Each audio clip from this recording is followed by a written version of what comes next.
Okay, it is 8:30 on October 25th, and I'm gonna call this Finance and Economic Development Committee meeting to order.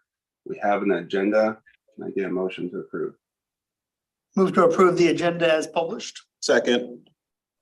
Been moved and seconded. Is there any discussion? Seeing none, all in favor of the motion signify by saying aye. Aye. Is there anyone opposed? And that motion unanimously carries. We have an agenda. First up on our agenda is the procurement LMC update in the MRSC vendor roster.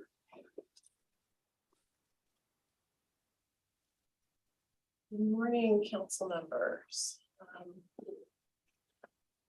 I'm here this morning to present to you information on one update and one new resolution that we are proposing for you to bring forward to the full council. The presentation note. Yes. That's right there, right by the minus, but there you go. Perfect. Okay.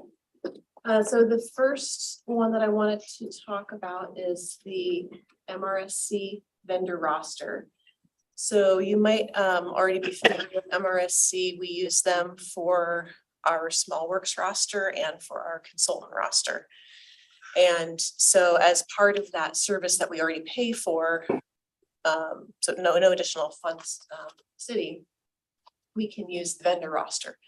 So a vendor roster for MRC, it's a service that provides a database of registered businesses under different categories. So if you need a certain service or a certain type of procurement, you can go look at that list, and they have vendors that have already been vetted. And so it's an easy way to kind of connect the city to businesses that are already known to be interested or do a certain type of work. We already have a resolution in place to use the first two services on that roster. So this resolution would authorize us to, when we sign the contract this year, so twice a year, we update that contract with MRSC, and they publish. So part of the requirement of having a roster, you have to publish it twice a year. And so they do that every December and June, I believe. So the hope would be to get this in place, in November, so that we could be part of the December publishing that goes out.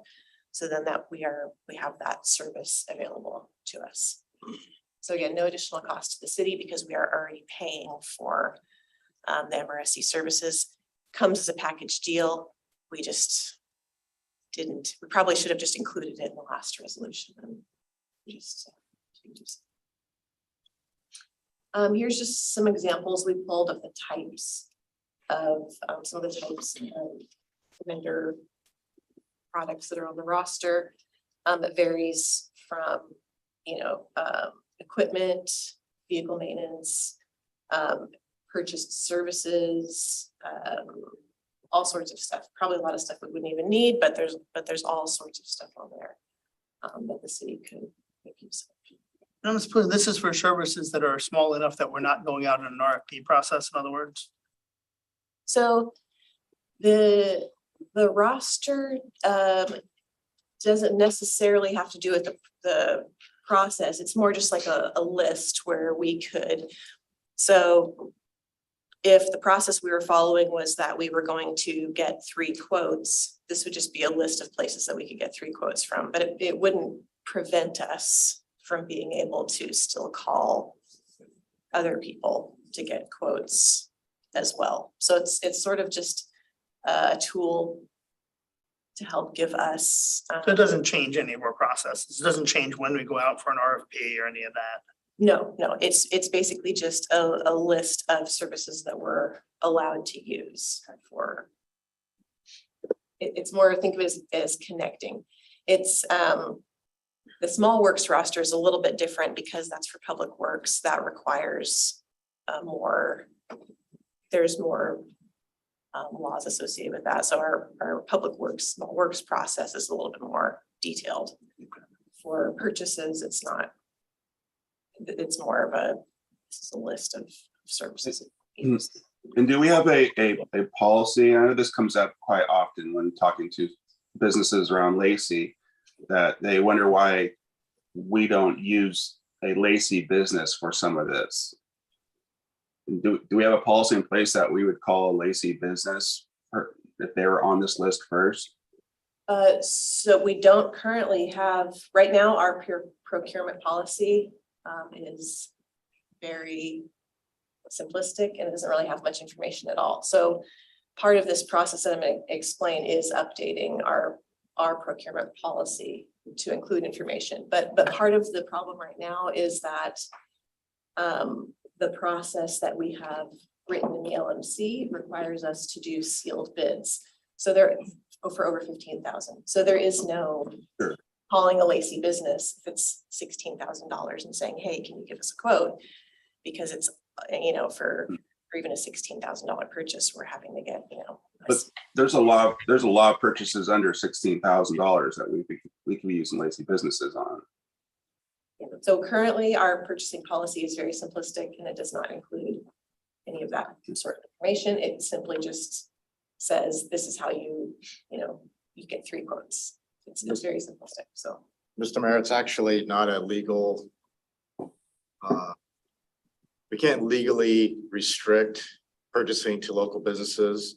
The way that we could do that is look at, the overall economic costs of a good or service. So if you bought here in Lacey versus say driving to Seattle, driving to Tacoma, shipping costs, that sort of thing. So you have to reduce it down to price or an economic decision. You can't solely say within a certain area or a certain. Well, but we could put those parameters in there that makes it more favorable, right? Well, actually, the benefit here is we could just tell Lacey businesses, if you want to be considered, get on this MRSC vendor list, then it will be considered. That's Do they know that? Do we have an outreach program to let Lacey businesses know that? So it gets advertised. So as part of this MRSC process, they advertise it. And so this roster service, I mean, it's used by hundreds of cities. So it's a pretty well-known service throughout, but we also post it on our website. So we currently don't use the vendor roster, but for small works, for example, we have that information posted on our website where we'll say, if you want to be included for small works bids, like this is where you would go to, be included on these lists when we go out, for these Rick was bids. gonna say something from the, Yeah, another avenue we use for letting local businesses be aware of this list is through our economic development business training programs that we partner with the Economic Development Council. Also, the Thurston Economic Development Council has their PTAC program, which is a statewide program, but it also focus here locally, which is the Procurement and Technical Assistance. I can't remember what the T stands for, but through that, we help businesses understand how to do government contracting, what they need to do to get qualified and get on these various lists. So there's active efforts through our economic development programs to help inform local businesses. And also with our business startup training and our BIPOC business training, that's another piece of that curriculum that we provide for local opportunities. and Mayor too, we've had conversations with both the Thurston County Chamber as well as the Lacey Chamber over the years about if you want to be put in a position of potentially getting a government contract, go through MRSC or get on these vendor lists. So you have an opportunity to participate, not just for Lacey, but for any governmental contract. I think it just Well, get that out again. I mean, I think all of us on council have the same interest I get that we can't legally restrict it to Lacey businesses, but anything we can do to make Lacey businesses have an advantage would be, I think, within the law, whatever we can do, I think would be, good for everyone involved. So this right here just shows what our current LMC says, and so we've given you what the proposed changes are, which have to do with the process that we have in here right now. So our the current LMC as it's written says, you know, for all supplies, material, equipment greater than 15,000, you have to procure through competitive bidding as provided in this RCW. But what that RCW actually requires you to do is to advertise in the newspaper and get sealed bids, which is, you know, both very time consuming for staff to go through that process. And it's very restrictive and it's not very, you know, friendly to contractors or bidders on the other side as well, to simply give an email quote versus having to go through that process of bringing in a sealed bid. And so it causes inefficiencies on the city side, and it also provides obstacles, I think especially to smaller bidders. And there are, there's dozens of RCWs out there that relate to procurement. But I just threw up there the one that does say that, that relates to us being able to use the vendor roster as just one more tool in the toolbox.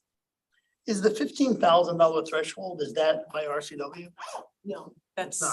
That's Yeah, our. so that's something that we put in, and it hasn't been updated since 1988. Say maybe that's something we should look at, is increasing that number a little bit. Well, our proposal is that that should be something that, so city staff like myself and Ashley, we spend, an enormous amount of time, on procurement and following all the laws, and there are dozens and dozens of RCWs out there. And so, our proposal is that we take this out of the RCW, this process, and keep it in, take it out of the LMC. And If you could take update it out of the RCW, that'd be pretty impressive. So I mean, there's already plenty of, you have RCWs that have all of our legal requirements. So having the RCW dictate, what our city process is as far as when we have to have a sealed bid versus when we're able to get phone quotes or whatever, that's something that really legally belongs in the city policy, not in the LMC. And so the proposed LMC would take that dollar amount by which we have to do the phone quotes versus the sealed bids out of that LMC, and would reference the city policy for that. And then the city manager, finance director, and in our department as well, since we deal with a good majority of those procurements, would be responsible for making sure that that city policy is meeting all of those RCWs for procurement. So what is the limit then? The limit by which The new limit, bids, if we take it out, what will the new limit be? we have not, well, currently the city policy is still 15,000, so that has not been Sure. updated. But once it's updated, will there be a limit? Yes, we would still want to make sure that we were getting sealed bids at some point. Like we're not, it's not going to be unlimited because, purchases at some point, we still feel are going to need that sealed bid process. But it certainly is, appropriate for it to be higher than $15,000. So. You're just not proposing a limit today. No, I'm just proposing that right now we make it so it follows city policy. Current city policy is at 15,000. So then we would look at policy as a separate. Right, issue. and policy would be a separate issue that we would make sure that as we update the policy, that we're staying within, the guidelines of the law, and that we're, meeting council priorities and, staff, efficiencies and, meeting all the needs of the city as we update that policy. But currently the policy matches the LMC, but there's no point in updating the policy Until you get the. Until LLC we- updated. until we update the LMC. Maybe a point of clarification, the resolution, what we're suggesting is pulling out those limits out of LMC and having the council delegate that authority to set those limits to the city manager. And to be clear, in the RCW, there are no limits for the purchases of goods, supplies and services. So No limits in the there's no limit RCW. because Oh, wow. there's only limits, the only limits that apply in RCW are for cities of a population under 20,000. Above 20,000, state law does not dictate what those limits are, so it's no limit. So would that policy then at some point come back before council? Or we would be delegating that authority to the city manager, so it wouldn't come back to council? Right, the staff recommendation would be you delegate that authority to the city manager. So again, the idea would be to modernize the policy, but just to be clear, I mean, you could, some cities, I mean, it's a public record. If council wanted to see what those limits are, our intent is to follow best practices. So, you know, we're running into situations where we're buying $30,000 worth of bark dust. We're going through sealed bid process. That just doesn't make sense. So the idea would be to look at categories of, say, supplies, which are a different category. That would have its own thresholds. We'd also look at capital purchases. That would have its own thresholds, and also professional services. So there would be a more manageable way to actually procure stuff in a more effective, efficient manner. Thinking of sort of time spent with staff, but also just to make sure also there's competitiveness in the economic route and making sure we're getting the best possible price for the community. So I think the recommendation would be to go ahead and give you the authority, but for you to come back and update the Finance and Economic Development Committee on what that new policy is looking like in practice. And two, you also have the limits of the budget too. So there's also that constraint too. And I'd still like as a committee to have a look at at whatever that new policy is. Yes. Like, I'd like to get our eyes on that. policy. Yeah, and we're currently in, cooperation with finance departments. Public Works does a majority of the purchasing and procurements, and so we have a big piece in that. So we're working with Troy right now to finalize that. So we almost have that completed, but have been kind of holding off on the final stages of it. So I don't need to go through this list in detail, but I just wanted to give some examples of issues that we have with getting procurements done. And some of that is our inability to purchase materials in bulk, which, we have one LMC that says purchase in bulk whenever you can, but then it says, well, you gotta get sealed bids after 15. So it's like, okay, I'm not gonna purchase in bulk then, and just some other issues we've had, where we've had to do some ridiculous things with, going advertising in the newspaper for to get the body for a septic truck, when, no one bid on it based on the newspaper advertisement, Right, so there's just some ridiculous things sometimes that we have to go through to kind of meet the current requirements. So I already actually went through most of this in my conversation earlier, but this is just a summary of the staff report. And it includes the revision of the LMC, which it would be in the form of an ordinance. Dave, before this meeting, kind of redlined what the changes to the ordinance would be. And, if you guys don't see any issues with those changes, he would write that up in a formal, ordinance to bring forward. And then the resolution that is kind of separate from that, we bring forward at the same time, and that's for the vendor roster. Audrey, how did this come up? Was it just a matter of course, or was there some event that happened that brought your eyes to this? We've been needing this update for years and years, and the event is that Scott is leaving. And so it's one of these things that has been needing to get cleaned up, and we really need to, I think, get it cleaned up, while we, he's here. He is very familiar with a lot of our procurement practices. And part of the problem is that our purchasing procurement policy hasn't been updated since, 1997 or something like that. A lot of what we do are best practices, and Ashley and I spend a lot of time keeping up to date on all the procurement practices and laws. And most of that information is in our heads. It is not written down in our procurement policy anywhere.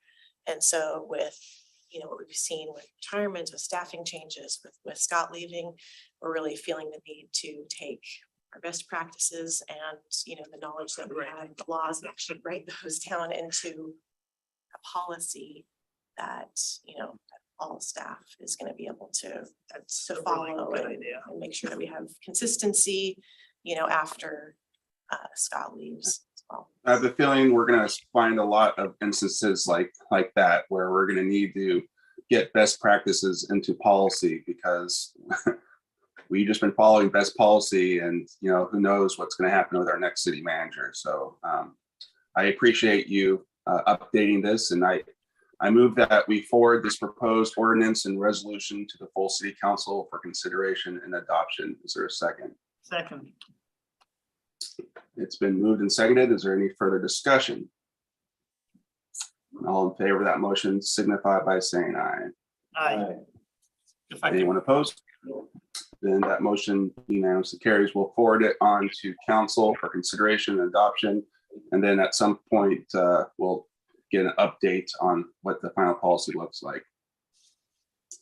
I can comment, you asked about the Mayor, time. Scott, So this is an example of a lot of policies intertwined with multiple departments. So, it takes the city manager, takes finance department, public works. There's other departments that are engaged too. But most people, unless they do it on a regular basis, don't know how much finance is involved with this process as well.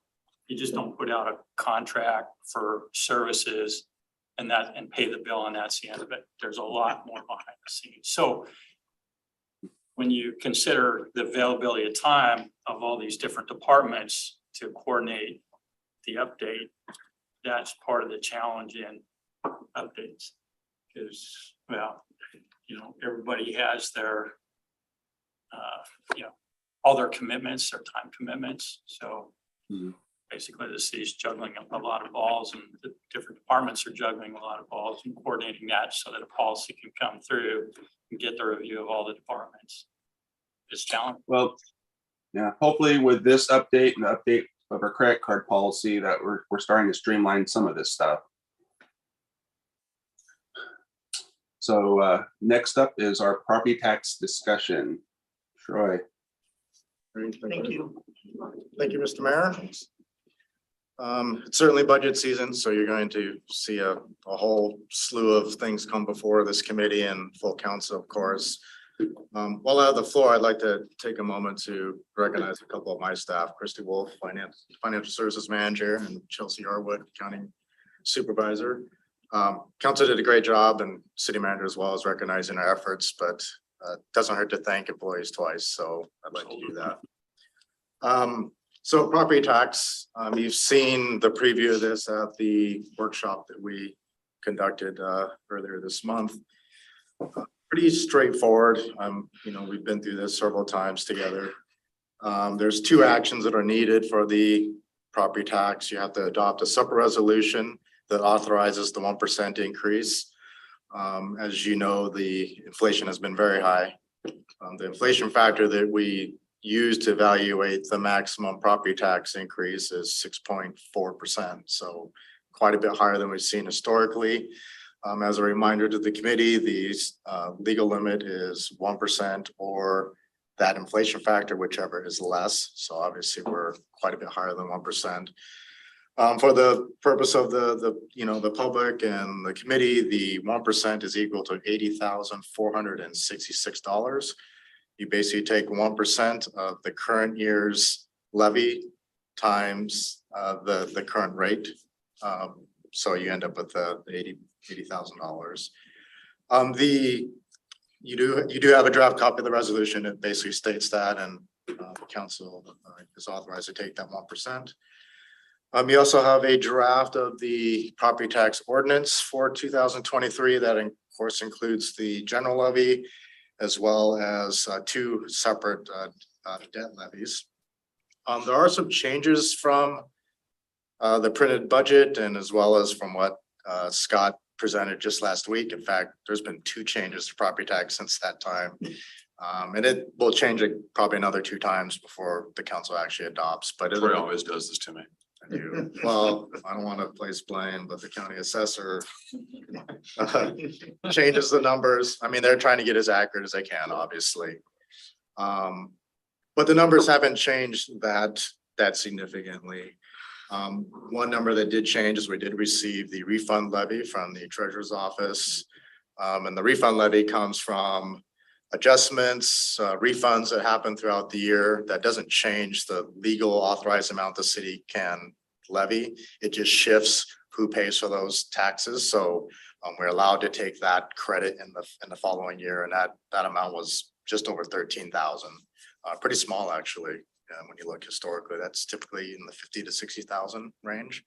We did have a change to overall assessed valuation, as well as changes to new construction and the annexation credit. All of those actually went down. In terms of the property tax levy itself, it was about $750 decrease, so not a significant decrease, but a decrease nonetheless.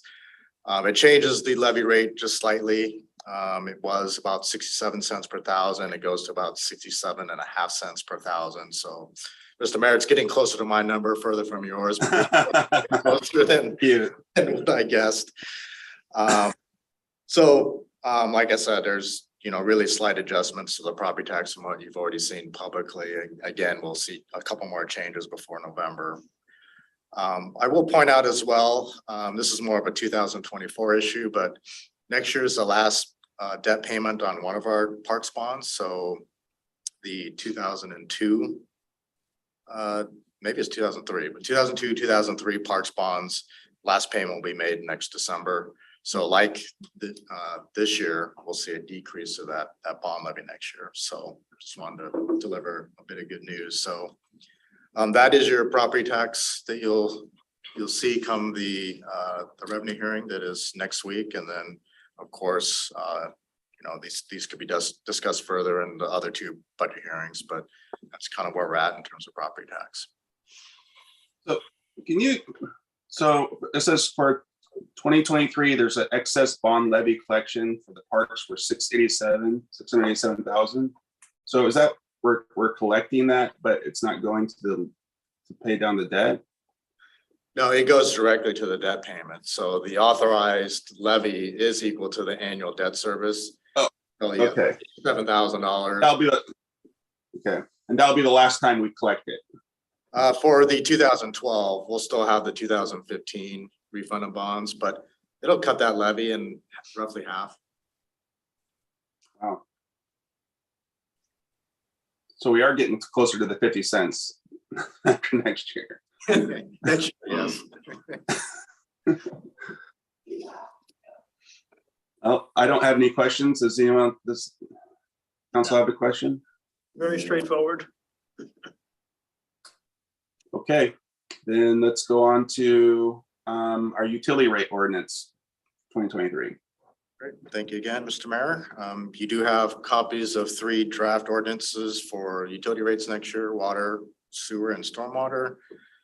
We had a robust discussion about all this last year. You saw the preview again at the budget workshop and a little bit during Scott's presentation. We'll bring this forward again to the revenue hearing. But the proposal is to continue down the track of what we've seen in our draft comp plans.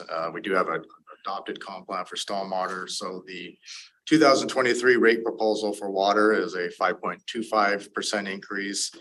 This is equal to about $1.63 for a residential customer that uses 700 cubic feet. It is a 9.5% increase to sewer, which is about $2.40 for a residential customer. 4.5% for stormwater. It's about 58 cents per month for a residential customer. And just for the purpose of getting the word out in terms of the lot increase, their increase is 3% for 2023, equal to about $1.31 more for a residential customer. In terms of where we're at on comp plans, the water comp plan, I believe, is at the Department of Health for review. It'll go through next year's comp plan update process. So we'll see the public process. It'll come before this council next year. The sewer comp plan, we actually had a bit of relief in terms of our requirements for that update. So we were actually on a 6-year schedule, maybe it's 8-year schedule, but that got extended, so we actually don't have to update that until 2024, I believe, so. Staff will start with a consultant on that update next year, and the bulk, I think the work will happen in 2024. Stormwater, the council adopted the comp plan back in 2020. I have a question. Yes. Over the last, I guess, I see, okay, rates have to increase. I guess they don't really necessarily have to, but I understand that. And over the last, I guess it's been like 15 years, I've watched the lot amount. It doubled? Has it almost doubled? Somewhere in that ballpark? I don't know if it's doubled, but it's been a topic of discussion. Yeah, and so Every year. is it ever gonna level out? Or No. it just seems like, cause eventually it's gonna be what, $100, 120?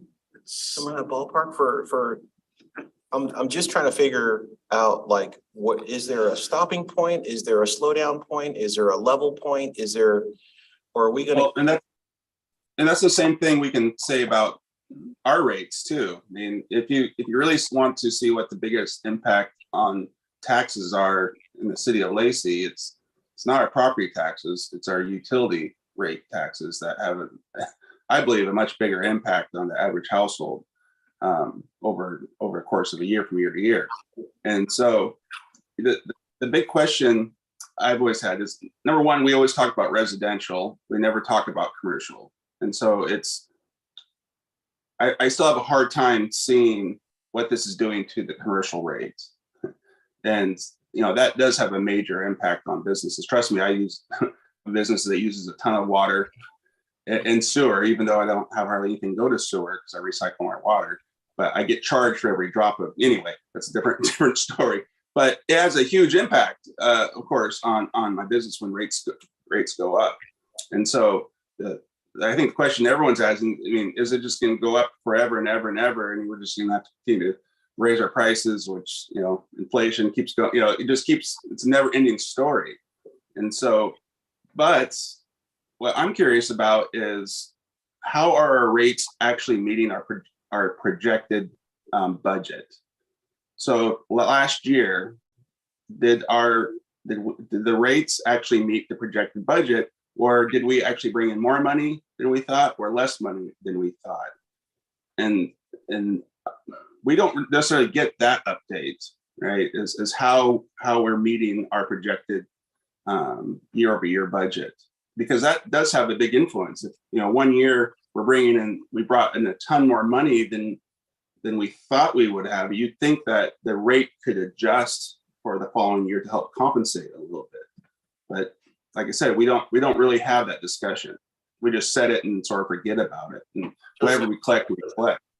I'm sure Scott would like to jump in. I think the trouble we're having right now too is, one, we've had labor delays or contract delays that have held projects up. We're seeing material costs go extremely high, and those rates were done pre-inflationary environment. And so even though maybe certain projects didn't get done, and so there's maybe a larger ending fund balance than projected, we still have a large volume of projects ahead of us that we've not completed yet. And so there's still concern about, are we have enough funds to finish those future projects? And as we talked about last time, there's $125 million worth of projects just in water alone. There is a steep hill, I guess, to overcome with all the capital projects we have planned out. Well, and so it'd be nice to be able to tell that story, but unless we see the numbers, I can't tell the story, right? Like, this is how much money we brought in. These are the projects that we did.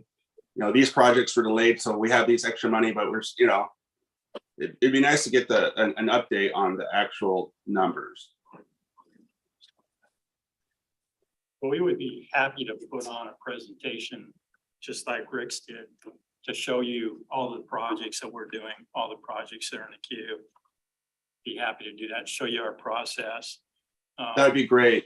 And even. I think that's really important, because this is, these tax rate payers have to see where their money is going. And if we're not out there talking about all the things that we're doing, then it sort of gets lost in the conversation. In terms of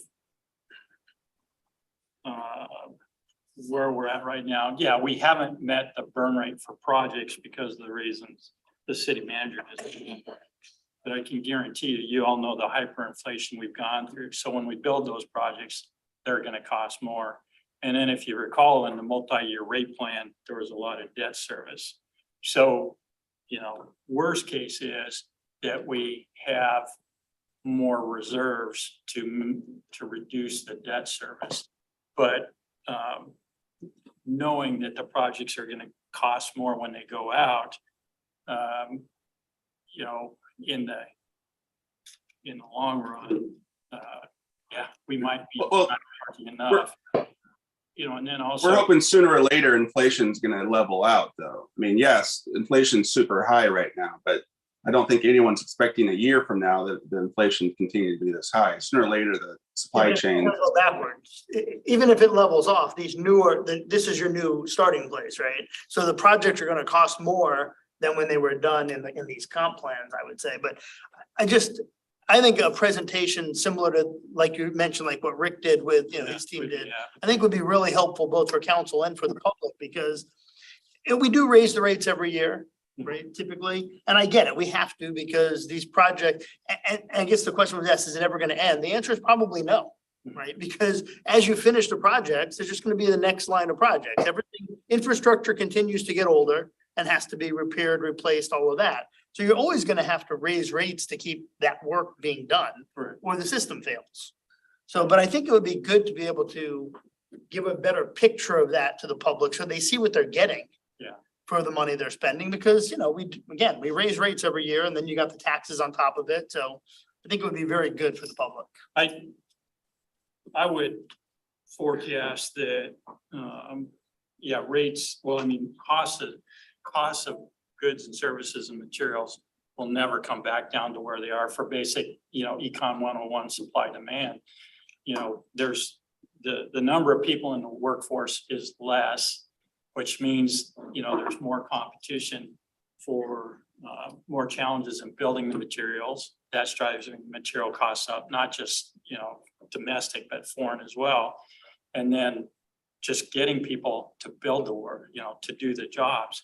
So just basic supply and demand, costs aren't going to come back down when it comes to construction and construction materials. They'll come down a little bit, but, you know, where they're still on the supply side, you know, all the factories are not running full tilt because they can't get the people to do, you know, to produce the materials.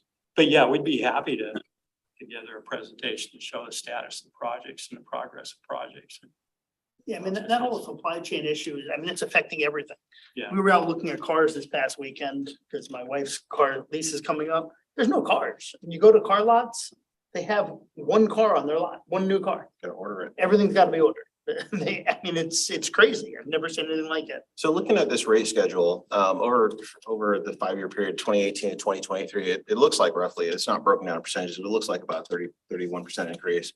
And so, over a 15-year period, we're talking about a 90% change, in rates. So and my only, you know, question is, you know, at least as it pertains to this is, you know, I'm wondering in my mind, will we ever see a leveling out of this? You know, I guess you could go back and take a look at rates from, you know, 2000 or the 90s or whatever, and see that they were probably half of this, or, you know, a percentage of this number here. And so, when does it get to a point where, like, you know, like our tax dollars, and we spread it out over a wider base, are we going to see a reduction in the increase? Is where I'm headed with that question. Yeah, I So, think. and I know I'm not expecting you to answer that. That may be a very unanswerable question, but it's the question in my head as I look at this. Well, in terms of the infrastructure that's needed to serve our customers and keep up with growth, yeah, I don't think it will ever level off. You know, by comparison, you know, and it's the same thing. You look at all utilities, you know, you look at power, you look at gas, you look at communication, you know, with continual growth. I mean, you have to build new, and then also you have to maintain what you've already built, you know, fix it first. So that's ongoing. And then with the, you know, inflation, be it high or low, there will always be inflation. So you'll always see, you know, that there will never be a point in time that it's just gonna to where there will be no increases. Yeah, and so I totally get that. And what I'm thinking in my mind is like, okay, you know, does this continual increase does this put us in this exclusive community category where it's the point of entry becomes $600,000? We won't be able to, you know, invite new people into the community to live here because they won't be able to afford it. Is I think one of the bigger questions I have in my mind. And again, I'm not asking you to answer that. I'm just saying it becomes a question as you look at the. Ongoing concern for every city out there right now is how you combat inflation. And I do think at some point we're not going to see 9% continued increases. You know, hopefully the increases are closer to inflation, whatever that number may be. So, but obviously you need to keep up with the inflation number. It just depends on what that number is at.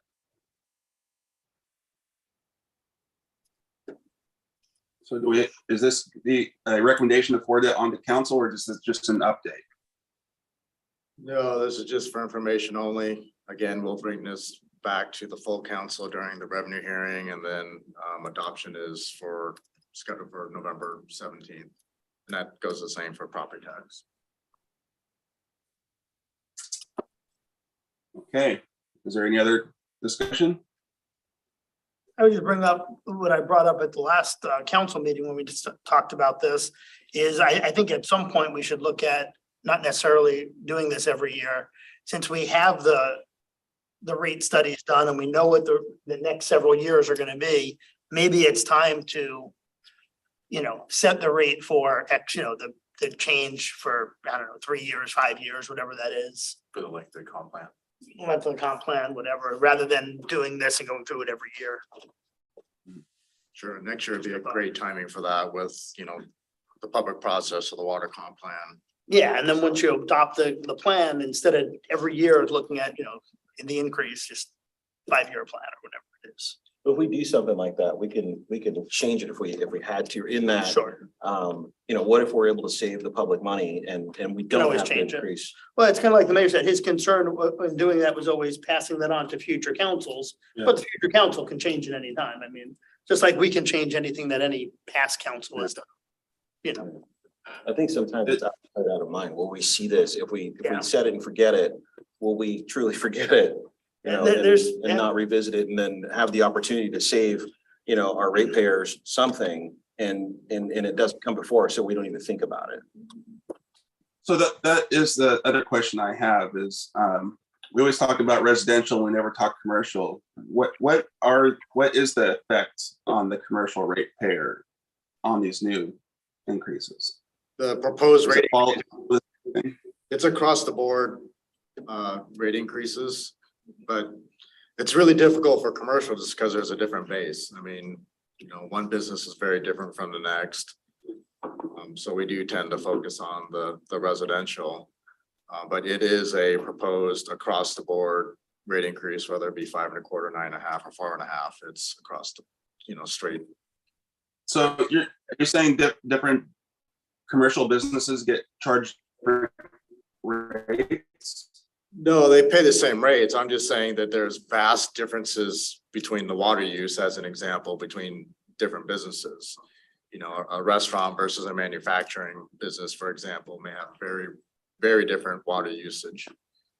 I mean, we could certainly, you know, take a cubic feet per month and show a comparison, but it would just show a 5 1/4% across the board. it's the same percentage, it's just every business is different. That makes sense. Yeah. And then is it a different rate? Does residential pay a different rate than commercial does? No, we always talk about it in equivalent residential unit. So a restaurant could have like, say, 20 ERUs, or maybe a large warehouse doesn't use much water, maybe they're 5, but they're still basically commercial businesses. So for consistency, we've always just articulated that as a residential unit. And on the water side, it's based on the size of the meter. So more water use requires a bigger meter, and we have a different tier structure for the different meter sizes. I remember that presentation. It'd be interesting to see an update.